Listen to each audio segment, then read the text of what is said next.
ஓம் சத்குரு சாய்நாதாய நமோ நமக. எனது முதன்மை ஆசான் மதிப்பிற்கினிய ஜோதிட கலையரசர் ஆதித்ய குருஜி ஐயா அவர்களுக்கு குரு வணக்கம். உலகம் முழுக்க பரவி இருக்கின்ற தமிழ் உறவுகள் அனைவருக்கும் மதுரை ஜோதிட சாய் செல்வத்தின் இனிய வணக்கங்கள். வாழ்க பல்லாண்டு. இன்னைக்கு நம்ம பார்க்க போற பதிவு கிரக யுத்தமும் அந்த கிரகங்கள் யுத்தம் புரியுதுல, அந்த கிரகத்துடைய தசாபலனும் இதைத்தான் நம்ம பார்க்க போறோம்.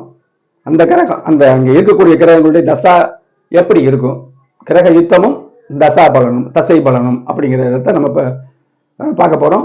இதுக்கும் எந்த ஒரு விஷயத்துக்கும் கோல்சாரமானாலும் சரி, தனிப்பட்ட ஜாதகமானாலும் சரி, கிரக பாவக சுபத்துவ பாவத்துவ அளவீடுகள், சூட்சுமவளின் அளவீடுகள், சூட்சுமவளி கெட்டுப்போச்சா, இப்படி எல்லாம் பல விஷயத்தையும் ஒரு வார்த்தையில் பதில் சொல்லாமல் அனைத்து விஷயங்களையும் சீர்தூக்கி பார்க்கும்போது பலன்கள் அற்புதமாக துள்ளி வரும்.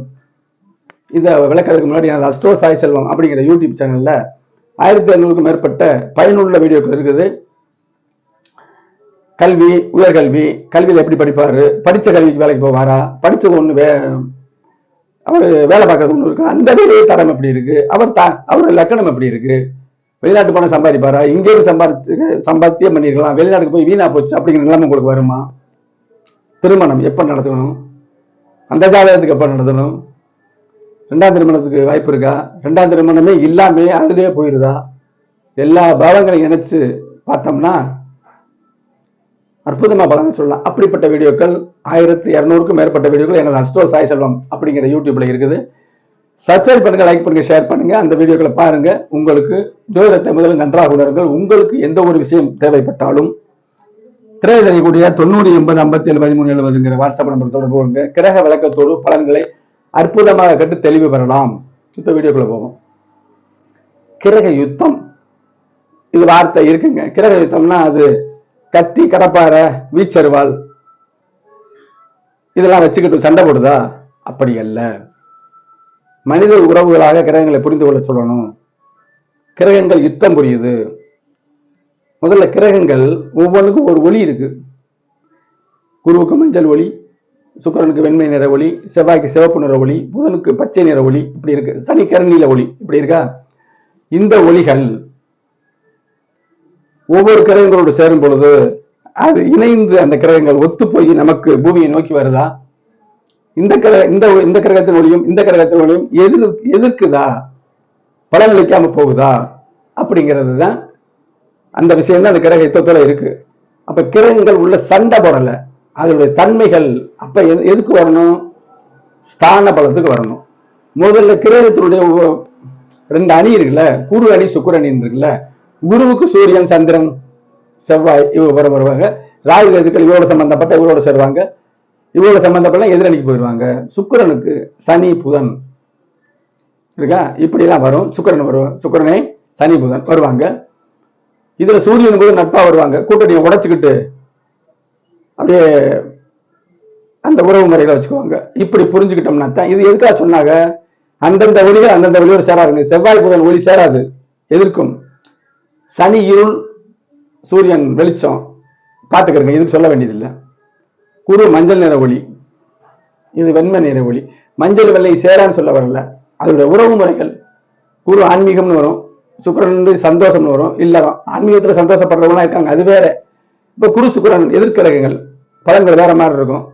இப்படியே வீடு நீண்டுகிட்டே போகும்.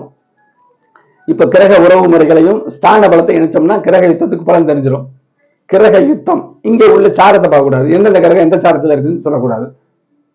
அப்ப டிகிரின்னு சொல்றோம்ல, இணைவு, அப்படி இருக்கும் பொழுது கிரக யுத்தம் புரியும். அப்ப அங்க சண்டை போடுதுன்னா கிரகங்கள் ஆக்டிவேஷன் செய்யலைன்னு அர்த்தம். அது எந்த பாவகம், எந்த ஆதிபத்திய கிரகம் இப்படின்னு பார்த்து அதன் வழியாக பலன், கெடுபலனும் நன்மை பலனும் நடக்கும்னு எடுத்துக்கிறோம் கிரக யுத்தத்துக்கு. சரி, கிரக யுத்தம் இப்ப ஒரு விளக்கிறேனே. இங்க பாருங்க, இந்த ஜாதகத்தை வச்சுக்கிறீங்க. இந்த சந்திரன் இருக்காரு, சுக்கிரன் இருக்காரு, செவ்வாய் இருக்காரு, ராகு இருக்காருங்க. பக்கத்துல புதன் இருக்கு, ஒட்டுனாலும் ஓகே. சனி பாக்குறாரு, இவர் பார்வை பலம், அதை விட்டுருங்க. யுத்தம் அப்படிங்கிற அமைப்பு. சூரியன் இங்க இருக்கு, இது ஒற்று அமைப்பு. இப்ப இந்த இடத்துல சுக்கிரன் ஸ்தான பலத்தை பார்க்கணும்னு சொன்னேன். இந்த இடத்துல ஒரு வீட்டுல 4-5 பேர் சண்டை போடுறாங்க. சொந்த வீட்டுக்காரரு மனநிலை எப்படி இருக்கும், எப்படி தப்பிப்பார்? பரம எதிரி ஒருத்தன் இருக்கான், அவன் நம்மளோட இருக்கும்போது நம்ம வீட்டுல இல்லை, அவருக்கு சொந்த வீடு இல்லை, அவன் எப்படி அங்கே செயல்படுவான்? அவனுடைய திறன் எப்படி செயல்படும்? நமக்கு நண்பர்கள் 4 பேர் இருக்காங்க, போக்கிரிக்கு ஒரு 2 பேர் இருக்காங்க. அப்ப நமக்கு சப்போர்ட் பண்ணுவான் நம்ம வீடு, நம்மளுடைய எண்ணங்களை புரிந்து கொண்ட நண்பர்கள் இங்க இருக்காங்க. துஷ்டன் ஒருவன் இருக்கான், அவனுக்கு 2 பேர் இருக்காங்க. யார் ஜெயிப்பாங்க? நம்ம ஜெயிப்போம்னு சொல்றோமா? அதே மாதிரி புரிஞ்சுக்கிட்டோம்னா பலன்கள் அழகா இருக்கலாங்க. கிரகபாவ சுபத்துவ பேராசன் அவர்களுடைய கிரகபாவ சுபத்துவ பாவத்துவத்தெல்லாம் பலன் இருக்கு. எத்தனை முறை சொன்னாலும் சொல்லிக்கிட்டே இருப்பேன். ஒரு மந்திர சொல் மாதிரி, மந்திரம்ங்கிறது திரும்ப திரும்ப சொல்லுதல் அப்படிங்கிற மாதிரி. என்ன லக்கணம் அப்படிங்கிறது வேற. சரி, இந்த லக்கணத்துன்னு வச்சுக்கிடுவோம். மிதுனத்துக்கு யோகாதிபதி 5ஆம் அதிபதியா, 12 விட்டுருங்க. சுக்கிரன் ஆட்சி பெற்றிருக்காரு. ஓகே. இங்க சந்திரன் இந்த லக்கணத்துக்கு 2ஆம் அதிபதி, பலத்தை கொடுக்கக்கூடியவர்.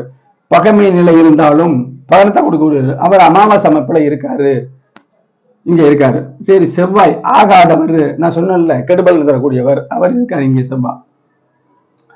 ராகுங்கிறது இவங்களை பூரா கலகம் முட்டும் ராகு இருக்காரு. இதை மட்டும் பார்ப்போம். அப்ப இவருடைய இடைவெளியும் பார்க்கணும். எதிரி இங்கே நின்று ஒரு கையில கத்தி வச்சிருக்கான், எய்தாப்புல எதிரி நிக்கிறாரா? அவன் அங்கிருந்து நம்மளை வாழை வீசலாம், ஆனா வெட்ட முடியாது. நம்ம கிட்ட நண்பர்கள் தான் யோசிப்பாங்க, அந்த வாழின் நீளம் பத்தாது, ஒரு குத்தீடின்னு சொல்லுவாங்க, அதெல்லாம் வச்சிருக்காருன்னு வச்சுக்கோங்க. தூரத்தை பொறுத்து இருக்குது. கிட்டத்துல இருந்தா பச்சாக்கு நம்மளை போட்டு விட்டுருவாங்க, தூரத்துல இருந்தா கொஞ்சம் கடினம் தானே. நமக்கு பக்கத்துல சப்போர்ட் இருக்கும்போது யோசிப்பான்ல. இப்படி புரிஞ்சுக்கிடுங்க, பழங்கள் அழகா இருக்கலாம். இதுலதாங்க இருக்குது. அப்ப அமாவாசை நிலையில் இருக்காரு 2ஆம் அதிபதி. சுக்கிரனுக்கு சந்திரனுக்கு பகை, பேசாம இருப்பார். செவ்வாய் நண்பர் தான், ஆனா இவருக்கு எதிரி இல்லை. இவர் அதாவது சுக்கிரன் செவ்வாய் சண்டை போடாம வச்சுக்கோங்களேன். சுக்கிரன் ஆட்சியாகி நல்லவராகவும் ஆகிறார் லக்னத்துக்கு.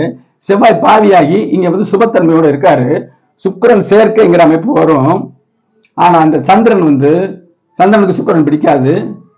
அப்ப சந்திரன் செவ்வாயோட நட்பு இருந்தாலும் இங்க நட்பு கொள்ள சந்திரனுக்கு ஒளி இல்லை, ஒளி கிடையாது.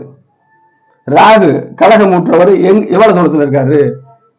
கலகமூட்டும் எண்ணம் அவருக்கு இருக்கா? இந்த சுக்கிரனோட டச் இருக்கா? செவ்வாயோட டச் இருக்கா? சரி, மேற்கெடுதல், வெளியில இருந்து ஒருத்தர் கூவுறாரு, வெளியில இருந்து தவறு செய்யறவனை நல்லவனாகவும் நல்லது செய்யறவனை தவறாகவும் வெளியில சத்தம் போடுறாரு. சனி பார்வை. இப்படி இந்த யுத்தங்க அமைப்புகளை நம்ம புரிஞ்சுக்கணுங்க. சனிக்கு யுத்தத்துக்கு சம்பந்தம் இருந்தாலும் யுத்தத்தை தூண்டுகிறார், யுத்தத்தை நடக்குகிறார். இவர் நல்லவரா இருந்தாருன்னா சண்டை நடக்குது, வாங்க வாங்கன்னு கூப்பிடுவார்ல, எல்லாத்தையும் சால்வ் பண்ண வைப்பார்ல. இவர் கெடுதல்லாம் பேசாம கூட இருப்பார்ல. இந்த விஷயத்தை நடக்கிறத மறைக்கிறாருன்னு சொல்லலாம்ல. அப்ப இந்த கிரக யுத்தம்ங்கிறது இங்க யுத்தம் தான். சுக்கிரன் இங்க ஆட்சியா இருக்காரு, நல்லவர். செவ்வாய் நல்லவர் இல்ல, சந்திரன் நல்லவர் இல்ல. ராகு இத பூரா இருட்டடிக்கிறாரு. இந்த பலனை பூரா அவர் பேசாம தூண்டுறாரு, கெடுதலுக்கு தூண்டுறாருன்னு அர்த்தம். இங்க நடக்கக்கூடிய கலிபரத்தை தூண்டுறாருன்னு எடுத்துக்கணும். சனியும் மேற்கொண்டு கெடுதல் பண்றாருன்னு எடுத்துக்கிறதுங்க. அப்ப சுக்கிரதசை வேலையே செய்யாதுங்க. அப்ப இந்த யுத்தத்துல சந்திரதசை அமாவாசை செவ்வாய் இருக்காரு, இந்த சுக்கிரன் நெருங்கி வராரு. அமாவாசை தன்னுக்கு ஒளி கொடுக்குறாங்க. அப்ப சந்திரதசை ராகுவோட பச்சா போச்சு, நல்லதும் கெட்டதும் கலந்துருக்கு. சனி பார்வை பலன்கள். சந்திரதசை ஏதோ ஒளி, தாய் நல்லபடியா இருப்பாங்க. தசை இங்க எந்த தசை வந்தாலும் நல்லா இருக்காதுங்க. சனியுடைய பார்வை எந்த கிரகத்துக்கு விழுகுதுன்னு பார்க்கணும். அப்ப சுக்கிரதசை பிரபலமா பலன் செய்யாது. சரி, ராகு தசை இருக்கு.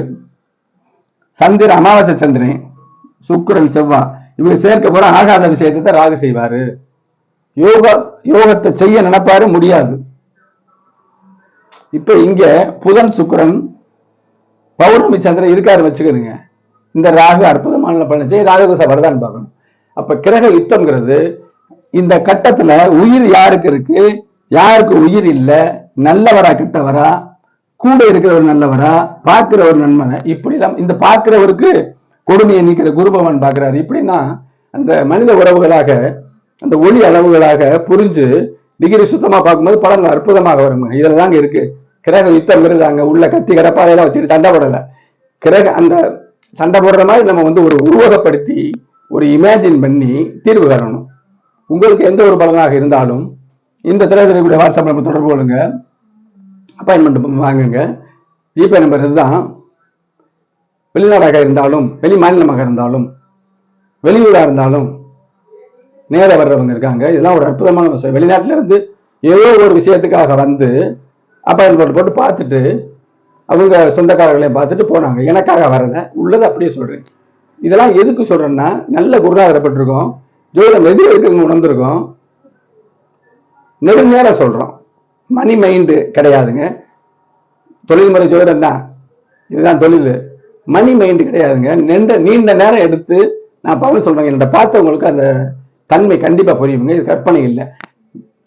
ஜாதகம் எழுதி தரப்படும், திருக்கணிதப்படி எழுதி தரப்படும். வாக்கியமா இருந்தா வாக்கியம் தவறுங்கிறத நிரூபிச்சு திருக்கணிதப்படி எழுதி தரப்படும்.